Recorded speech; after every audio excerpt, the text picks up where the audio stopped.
Let's look at a movie.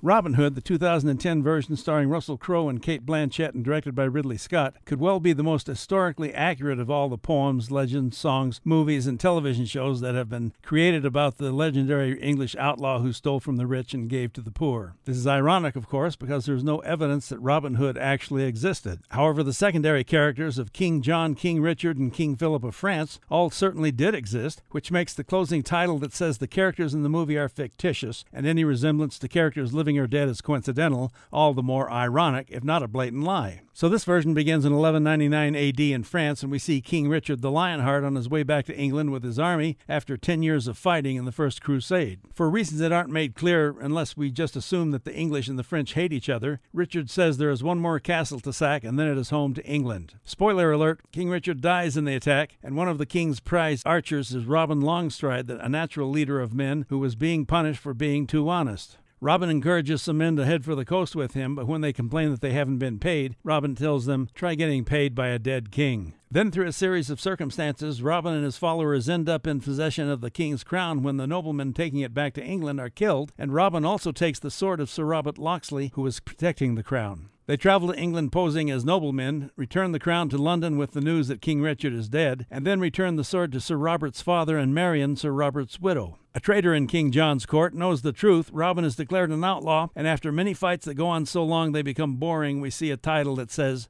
"And so the legend begins." Robin Hood should have been subtitled The Early Years, and we will have to wait for the sequel to get to the good stuff. I'm Dan Culberson, and this is Hotshots.